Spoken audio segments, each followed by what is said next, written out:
Hi, I'm Kevan Hall, CEO of Global Integration, specialists in matrix management, virtual teams and global working. In this video, I'll talk about the different types of virtual teams we experience in our work and how these differences have an impact on the skills and ways of working people need to succeed in their virtual teams. Since we developed the world's first virtual teams training over 20 years ago, virtual teams training has become mainstream. Most people who offer training in face-to-face teamwork will now also offer a virtual option. Many providers offer a one-size-fits-all solution, but in reality, virtual teams come in a whole range of types, each with distinct skill needs and different ways of working. Remote teams have members who are physically separated.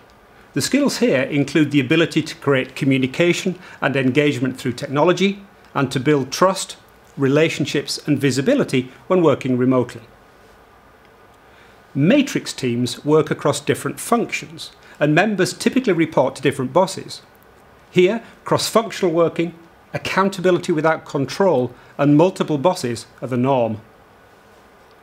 Virtual reporting team members work on multiple teams with several dotted line or influencing relationships. Here, we need to learn the skills of multiple team membership and how to get things done through influence without authority.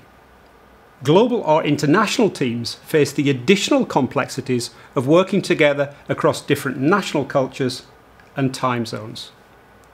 And finally, extended teams can include customers, suppliers, outsourcing providers, or other external partners.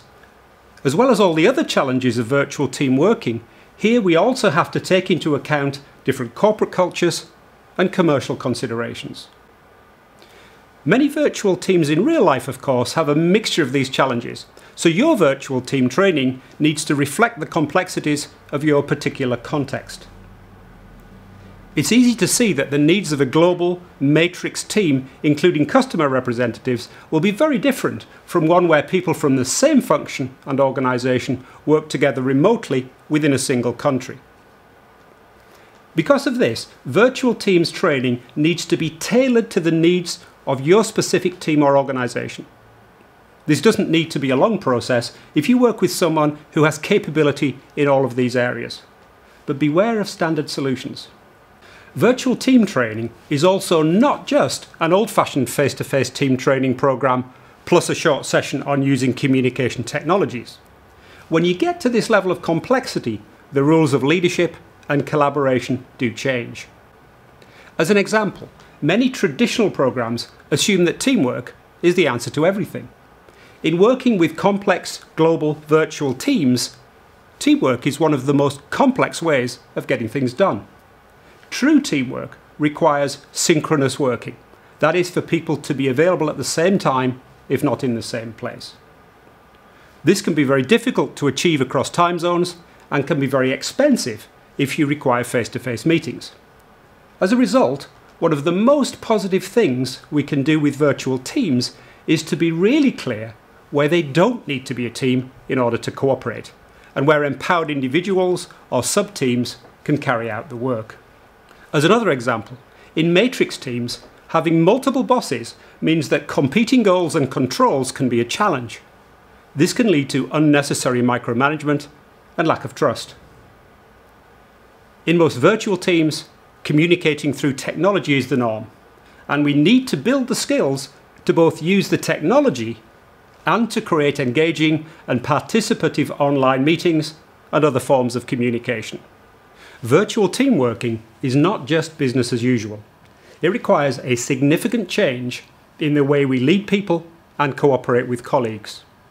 For example, the lack of face-to-face contact has major implications for trust, communication and relationship building. It's not enough just to train an individual or even members of an intact team in the skills and tools needed for virtual team success. We also need to embed the new ways of working collectively by systematically changing our habits and practices. A simple example is virtual meetings. To really embed effective virtual meeting practices, of course we need to build the skills, but we also need to make sure people are trained in the communications technologies they use, and that they have the ability to use these tools to create an engaging and participative meeting climate.